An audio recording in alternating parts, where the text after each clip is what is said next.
Time கிட்டத்தட்ட 7 ஆக போகுது நைட்டு. ஸோ லஞ்செல்லாம் முடிச்சுட்டு கொஞ்ச நேரம் டிவிலாம் பார்த்து அப்படியே டைம் பாஸ் பண்ணேன். இதை இன்னும் பிரிக்கலை டப்பாவை. சரி, டீ டெய்லியெலாம் போட மாட்டேன், இன்றைக்கி இன்னும் டீ குடிக்கணும் போல் இருந்தது. பாருங்கள், பெரிய கப்பு நிறைய போட்டுட்டு வந்திருக்கேன். இதை குடிச்சிட்டு பிரிக்கணும். டின்னர் பார்த்திங்கன்னா இன்றைக்கி அது சாலட் பண்ணலாமா இல்லை பர்கர் பண்ணலாமா அப்படின்னு 2 பர்கர் பன் வாங்கியிருந்தேன். ஒன்று வந்து நேற்று காலையில் பண்ணேன். ஃப்ரீசரில் அபி வாங்கி வச்ச அந்த ஆலு பேட்டி இருக்குது.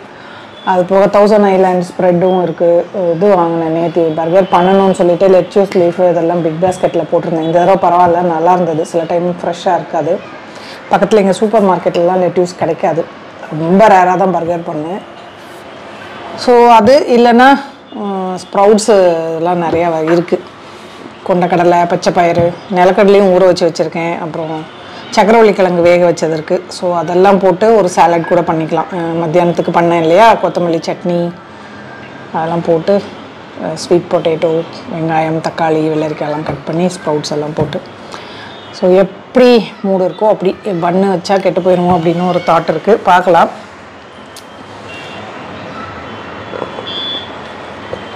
சேர்ஸ் எல்லாமே ரொம்ப அழுக்காயிடுச்சு. இதையுமே கூட துடைக்கணும். ஸோ இன்றைக்கி கூட செய்கிற மாதிரி ஒரு மாதிரி தோணுச்சுன்னா நைட்டே துடைச்சிருவேன். இல்லைன்னா காலையில் அந்த வேலை செய்யணும். இன்றைக்கி செப்பல் ஸ்டாண்டெல்லாம் க்ளீன் பண்ணிவிட்டு தேவையில்லாத செப்பல், ஷூஸு எல்லாமே எடுத்து வெளியில் போட்டாச்சு. அதை டிஸ்கார்ட் பண்ணிட்டேன். ஸோ இது கொஞ்சம் அடுக்குனேன் அப்படின்னா கிச்சனில் எதுவும் தேவையில்லாத ஐட்டம்ஸ் வந்ததுன்னா அதையும் எடுத்து வைக்கணும். ஒன்றுனா அப்படி வேலை பண்ணிகிட்ருக்கேன் மெதுவாக.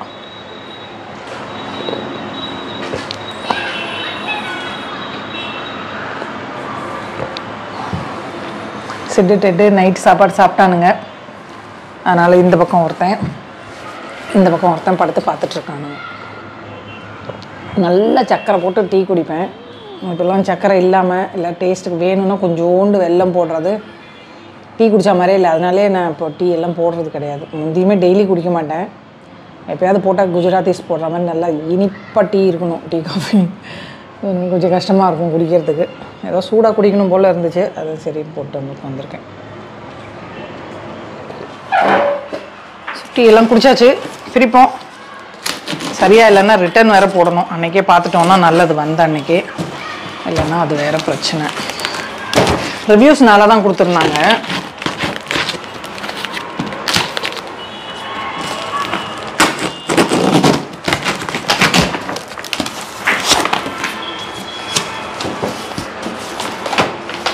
அப்படியே டப்பாக்குள்ளே டைரெக்டாக தான் வச்சுருக்காங்க.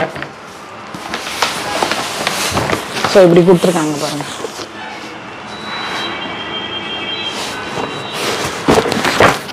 இது எப்படி போடுறது அப்படின்னு அதிலே கொடுத்துருப்பாங்கன்னு நினைக்கிறேன் இன்ஸ்ட்ரக்ஷன்ஸ்.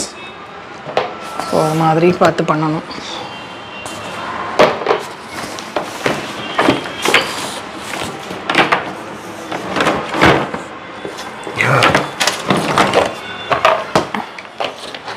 ஸோ அதிலே ஒரு சிட்டும் கொடுத்துருக்காங்க. Thank you for choosing product from Texro, we are grateful to serve you.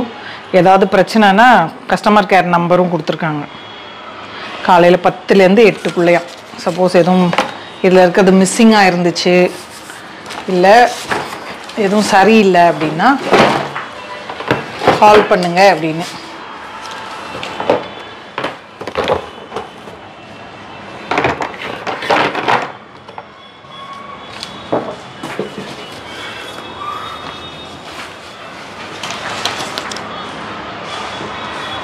முதல்ல 4 லெக் வைக்கணும்.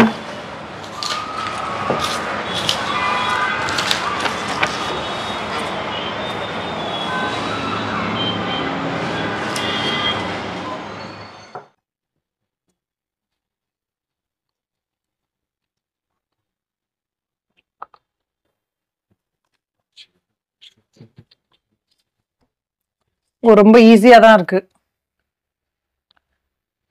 லாக் மாதிரி கொடுத்துருக்காங்க.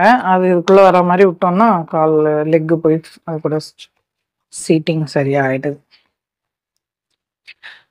க்ரீம் கலர் தான் இருந்துச்சு, வேற கலர் ஒன்றும் இதில் இல்லை. ஸோ ஈஸி தான் போல். நானே பண்ணிடுவேன். நான் கூட எங்கே ஒன்று அவர் இல்லைன்னா அப்படியே கேட்கணும்னு நினச்சேன். Okay, leg. இது வந்து சைடு இதுன்னு நினைக்கிறேன்.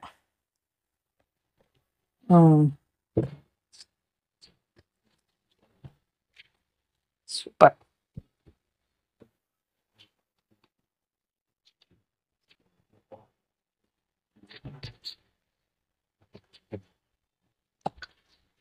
இதுக்குள்ள ஒரு இது டோர் மாதிரி இருக்கு, ஸ்லைடிங். அதுக்கு ஏத்த மாதிரி ஃபிட் பண்ணணும்னு நினைக்கிறேன். மாத்தி பண்ணிட்டேன்னா பிரச்சனை ஆயிடும்.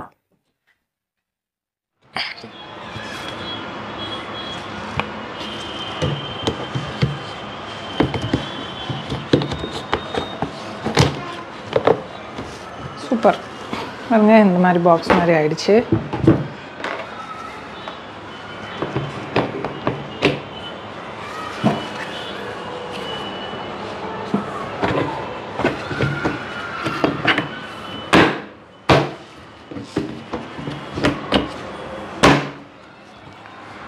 ஈஸி தான். பாருங்க எப்படி மாட்டணும்னு கொடுத்துருக்காங்க. ஈஸியா தான் இருக்கு. கிளிப்பு லாக் மெத்தட் மாதிரி தான். ஸோ ஒரு இது போட்டுட்டேன் பாருங்க. இதுக்கு டோர் இருக்கு. இதுதான் எப்படி ஃபிட் ஆகும்னு தெரியல.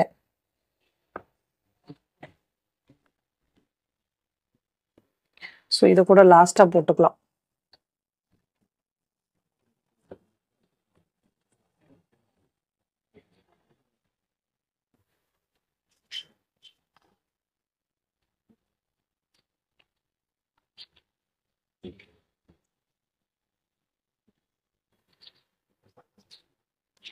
ஸோ இதுலயே எழுதியிருக்காங்க டோரு பேக் ஸ்லைடு அப்படின்லாம். ஒரு டோர் லைட்டா உடஞ்சிருக்கு. சரி, ஓகே.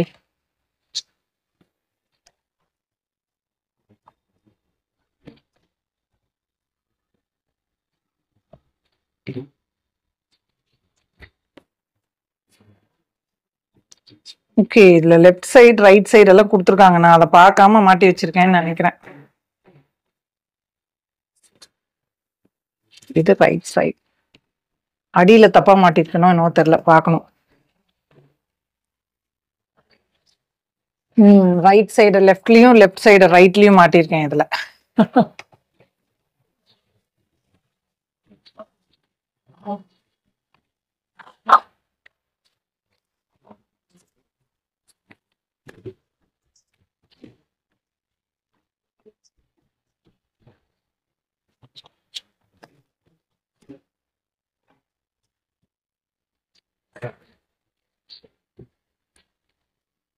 ஸோ ஒரு வழியா கழட்டிட்டேன். எங்க உடைச்சிருவணும்னு பார்த்தேன். ஒரு பக்கம் எடுக்க ஈஸியா வந்துருச்சு. அப்புறம் இந்த லைன் டெஸ்டர் வச்சு நெம்பி எடுத்தாச்சு.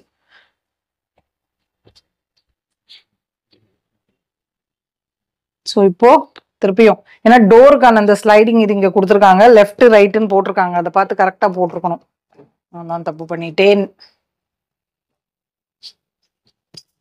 ஸோ இதுலயும் அதே மாதிரி கொடுத்துருக்காங்க பேக் சைடு அப்படின்னு.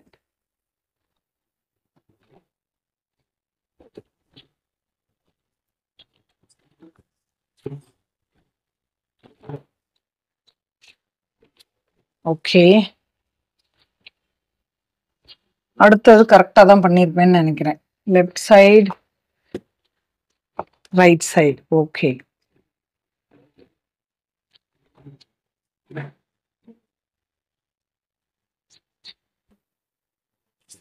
அதே மாதிரி இது பேக் சைடுன்னு கொடுத்துருக்காங்க.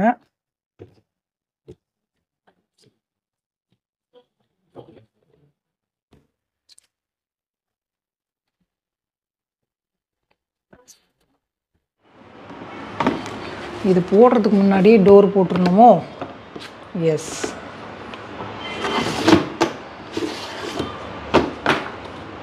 ஓகே,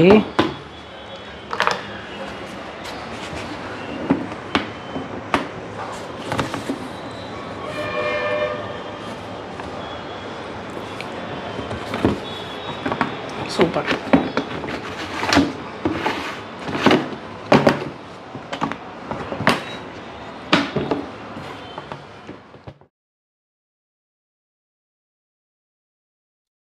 மேல வச்சு மாட்ட முடியல, இறக்கிட்டேன் கீழே.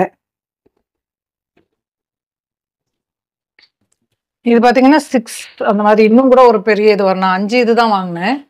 ஆறு வச்சதும் இருக்கு, உங்களுக்கு வேணும்னா அது மாதிரி கூட வாங்கிக்கலாம். போதும்னு நினைச்சேன், பட் ஹைட் கொஞ்சம் கம்மியா தான் இருக்க மாதிரி இருக்குது.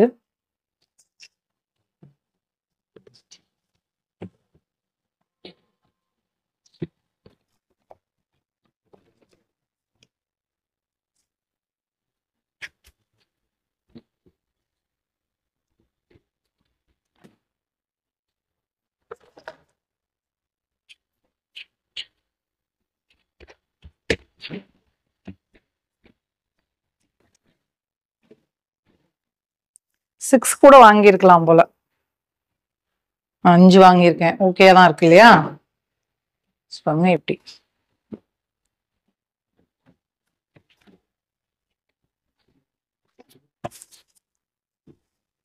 ஸோ நல்லா ஈஸியா இருக்கு. ஓகே, இது இப்போ எங்க வைக்கிறதுன்னு பார்க்கலாம். ஸோ இது வந்து யூட்டிலிட்டி ஏரியால தான் வைக்கணும்னு வாங்கினேன். இந்த இடம் இருக்கு பார்த்தீங்களா, இந்த இதில் தொடப்பம் ஸ்டூலு இதெல்லாம் வச்சுருக்கேன். ஸோ இதை எடுத்துட்டு இந்த இடம் க்ளீன் பண்ணிட்டு கீழே வந்து தண்ணி போகிறதுக்கு இது வச்சுருக்காங்க, அதில் வந்து டேப் ஒட்டணும். ஸோ இந்த இடத்த தொடச்சிட்டு இங்கே வச்சுட்டா இந்த ஹைட்டுக்கு இருக்கும்னு நினைக்கிறேன். ஸோ இதை க்ளீன் பண்ணிவிட்டு வச்சுட்டு காட்டுறேன்.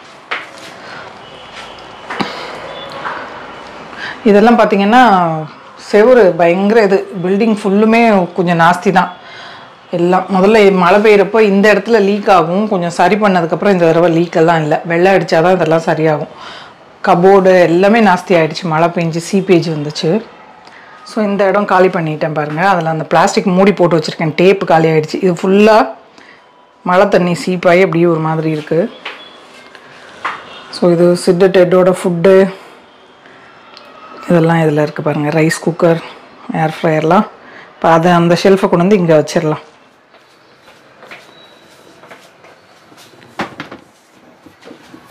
பாருங்கள் இந்த இடத்துல பர்ஃபெக்டாக ஃபிட் ஆகிடுச்சு, இதே ஹைட்டுக்கும் இருக்குது.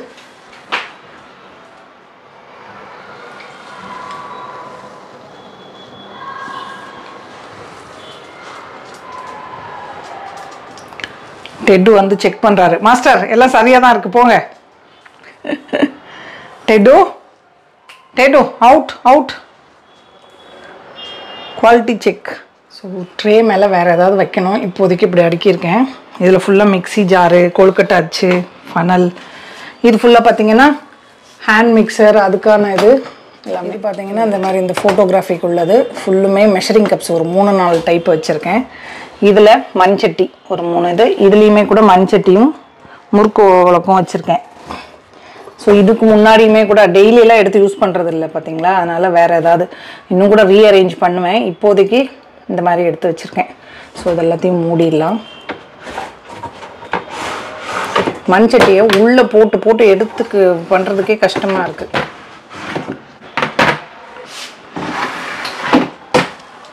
அவ்வளோதான். ஸோ இப்போது இது மேலே அப்புறமா ஏதாவது இதை எடுத்துகிட்டு வேறு ஏதாவது வைக்கணும்னா வச்சுக்கலாம். தொடப்பத்தை இந்த இடுக்கில் நுழைச்சிட்டேன், வெளியே தெரியாது. ஸோ ஷெல்ஃப் இப்படி தான் இருக்குது. இந்த 2 டப்பாவுமே கூட கழுவிட்டு அதில் இந்த ஹோட்டல்ஸ்லேருந்து வர்ற பழைய டப்பா அதெல்லாம் தான் இருக்குது, அதெல்லாம் காலி பண்ணணும். ஸோ அதையுமே கூட மாற்றிட்டு வேறு ஏதாவது இங்கே வச்சுக்கலாம். ஸோ இப்போதைக்கு இப்படி தான் இருக்குது. ஸோ இந்த இடத்துல கரெக்டாக ஃபிட் ஆகிடுச்சு பாருங்கள், கொஞ்சம் நீட்டாகவும் இருக்குது பார்க்குறதுக்கு. வாஷிங் மிஷின் வேறு ஒன்று புக் பண்ணியிருந்தோம் ஃப்ளிப்கார்ட்டில், அதாவது எக்ஸ்சேஞ்சுக்கு. என்ன பண்ணானுங்கன்னு சொல்கிறேன். ஃப்ளிப்கார்ட்டில் மெஷின் புக் பண்ணிவிட்டு செம்ம கடுப்பாயிடுச்சு. மளிகை ஜாமான்லாம் அதில் தான் வாங்குவோம், நல்லா தான் பண்ணுறாங்க. இப்போ இந்த மாதிரி எக்ஸ்சேஞ்ச் ஐட்டம்ஸ் எல்லாம் பார்த்தீங்கன்னா வாஷிங் மிஷின் எக்ஸ்சேஞ்சுக்கு போட்டிருந்தோம், வாங்கி 9 வருஷம் ஆகுது. பெருசாக ஒன்றும் பிரச்சனை இல்லைன்னு வச்சுக்கோங்களேன். உள்ளெல்லாம் அழுக்கு சேர்ந்துரும், எப்படியும் நம்ம இன்னும் ஏஎம்சியில் வேற இருக்குது, ஒரு 5-6 மாதம் இருக்குது. சரி போட்டிருக்காங்களே சேல், நம்ம இப்போயே வாங்கிடலாம், மொத்தமாக எப்போயா பொட்டி கட்டிடுச்சுன்னா அப்புறம் அப்போ போய் தேடிட்டு இருக்கணும், அதனால் வாங்கிடலான்னு சொல்லிட்டு புக் பண்ணியிருந்தோம்.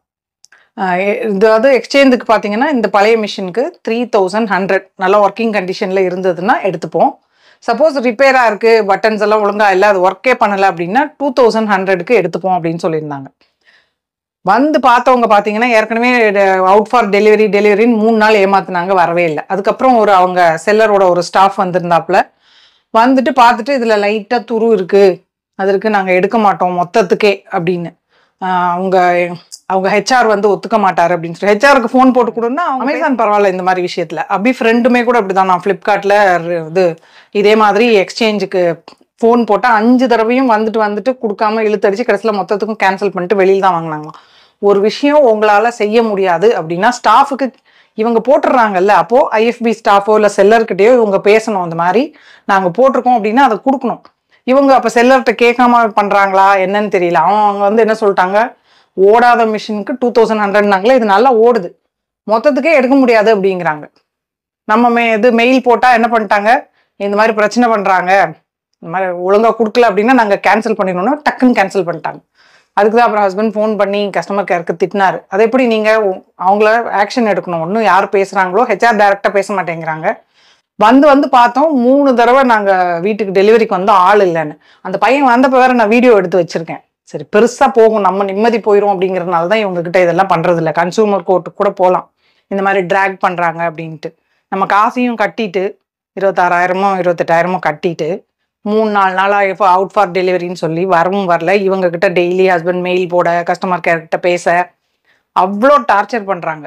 ஃப்ளிப்கார்ட்டில் மளிகை ஜாமான் மற்றதெல்லாம் ஓகே, இந்த மாதிரி விஷயம்லாம் ஆக்சுவலாக வாங்கக்கூடாதுன்னு நினைக்கிறேன். Amazon for better. அவங்கக்கிட்ட வாங்குற ஐட்டம் எதுவும் ரிட்டன்னா முதல்லே எடுக்க மாட்டாங்க, இல்லை எடுக்கிறேன்னு சொன்னாங்கன்னா எடுத்துருவாங்க.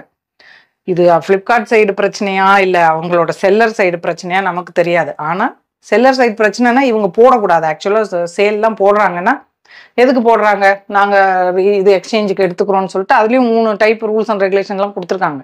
நம்மளுக்கு நல்லா ஓடிட்டுருக்கு. 3100 அவங்க குறைச்சி கொடுக்குற அளவுக்கு நம்ம மிஷின் நல்லா தான் இருக்குது. கடைசியில் கேன்சல் ஆகிடுச்சு. நீங்கள் யாரும் ஃப்ளிப்கார்ட்லலாம் ரிட்டன் போடுறதா இருந்தால் பார்த்து இது பண்ணுங்க. ஏன்னா இவங்க இப்படி தான் சொல்லிட்டு ஏமாத்துறாங்க. எத்தனை பேர் இப்படி கிளம்பியிருக்காங்கன்னு தெரியல. இவ்வளோ பெரிய இத்தனைக்கும் நிறுவனம், ஆனால் ஏன் இப்படி பண்ணுறாங்கன்னு தெரியல. செல்லர் ஏதாவது பேசுதான்னா அதெல்லாம் ஒன்றும் பண்ண அவங்கக்கிட்ட ஒன்றுமே இவங்க பேசுறது கிடையாது. ஹெச்ஆர்கிட்டையும் நம்மளை பேச விட மாட்டேங்கிறாங்க. ஹெச்ஆர் தான் சொன்னாருன்னு அவன் வரிசையாக இது காட்டுறான். லைட்டாக ஸ்க்ராட்ச் இருந்தால் கூட அப்போ எதுக்கு இவங்க பழசு எடுக்கிறாங்க. நம்ம வாங்கின புது மிஷின் அப்படியே திருப்பி கொடுப்போம். இவங்களுக்கு பழைய மிஷின்னா கொஞ்சம் சின்ன ஸ்க்ராட்ச் இருக்கும், கலர் கொஞ்சம் ஃபேடாக இருக்கும். புதுசாக வேணுமா அதுக்கு 3100 கொடுப்பாங்களாம். சரியான போங்காட்டம் அந்த பசங்க. சரி விடுங்க, யோசிச்சோன்னா எல்லாம் டென்ஷன் தான் ஆகும். சரி ஏஎம்சி வேற இன்னும் 3-4 மாதம் இருக்குது, ஓடுற வரைக்கும் ஓடட்டும், மொத்தமாக பொட்டியை கட்டினதுக்கப்புறம் வாங்கிக்கலான்னு விட்டாச்சு. இப்போ இந்த மாதிரி தான் இவனுங்க சேல்னு போட்டாங்கன்னா நம்ம ஏமாறக்கூடாது. அந்த அளவுக்கு அட்வர்டைஸ்மெண்ட் போட வேண்டியது, கன்சியூமர்ஸை ஏமாற்ற வேண்டியது. जल्दी से वापस चलेगा, हाँ? तुम लोग जल्दी वापस चले जाओ, कल सुबह. ஸோ படம் பார்த்துட்டு இருந்தேன். ஏதோ சாஸ்திரி படம், பேர் அப்புறம் சொல்கிறேன். ஹிந்தி படம் தான், நல்லா இருக்கு. அந்த பையன் க்யூட்டாக நடிச்சிருக்கான். சரி பர்கரே பண்ணிடலாம் அப்படின்னு. பன் இல்லைன்னா இதாயிடும்.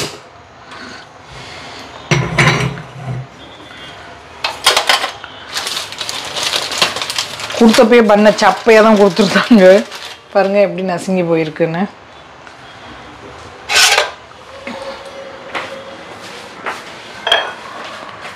ஸோ இதை கட் பண்ணிவிட்டு அந்த டிக்கி வச்சு காய் கொஞ்சம் கட் பண்ணி சிம்பிளான பர்கர்.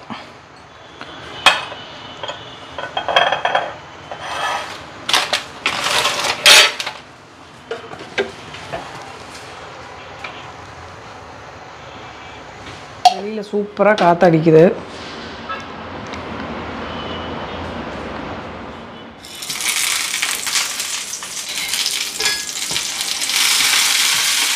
ஸோ அது ஃப்ரை ஆகிறதுக்குள்ள இதுதான் சொன்னேன், 1000 ஐலாண்ட் ட்ரெஸ்ஸிங் நல்லாயிருக்கு. இது கூட வச்சு சாப்பிட்றதுக்கு.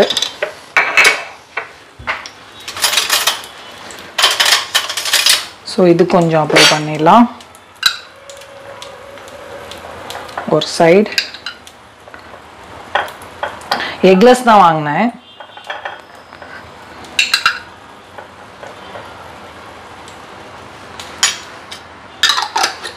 பக்கம் வீட்டில் அரைச்ச புதினா மல்லி சட்னி வச்சுக்கலாம்.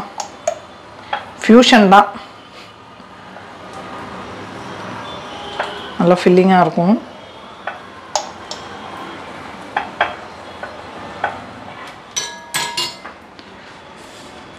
ஸோ ஆனியன் கொஞ்சம் வச்சுக்கலாம் இதில்.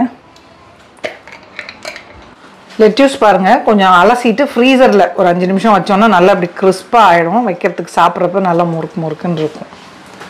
ஸோ இது ஒரு சின்ன டிப்ஸ்.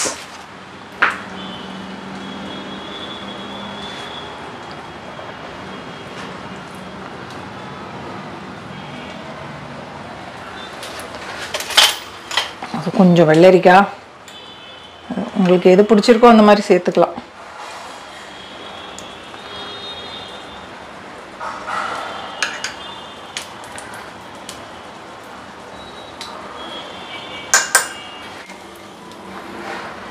அவ்வளோதான், டிக்கி ரெடி.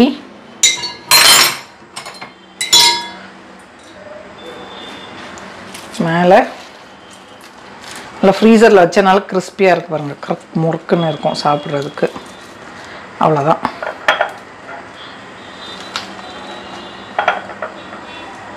ஸோ பார்த்தீங்களா சிம்பிளான ஹோம்மேட் பர்கர். ஒரு பக்கம் பிச்சு இது அமைக்கி விட்டுருக்காங்களா, அதனால் ஷேப் ஒழுங்காக இல்லை. இன்னொரு பன்னு பார்த்தேன், அது வந்து ஸ்டாக் இல்லைன்ட்டாங்க.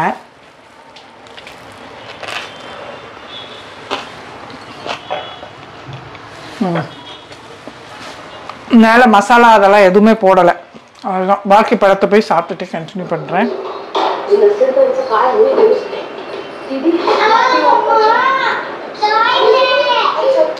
டின்னர் முடிஞ்சது. ஒரு படம் ஓடிட்டுருக்கு, அதை பார்த்ததுக்கப்புறமா கொஞ்சம் எடிட்டிங் எல்லாம் பண்ணிவிட்டு தூங்கணும். ஹோப் இந்த வீடியோ உங்கள் எல்லாருக்கும் பிடிச்சிருக்கும் அப்படின்னு நினைக்கிறேன். பிடிச்சிருந்ததுன்னா லைக் பண்ணுங்கள், ஷேர் பண்ணுங்கள், மறக்காமல் நம்ம சேனலுக்கு சப்ஸ்கிரைப் பண்ணிக்கோங்க. இவ்வளோ நேரம் இந்த வீடியோ பார்த்தவங்க எல்லாருக்கும் என்னுடைய நன்றி, வணக்கம். Love you all. அவங்க கூட விளையாடணுமா ஏங்கால?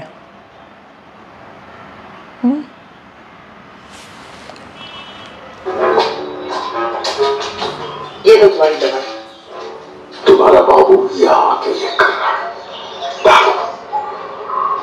कहाँ गया? वो चिंटू के यहाँ गया है, उसके माँ की बरसी है ना। बरसी तो मेरी कराएगा, मेरे चीते जी। कुछ भी बोलते हो? जब उनको उसके साथ जाने तो दी।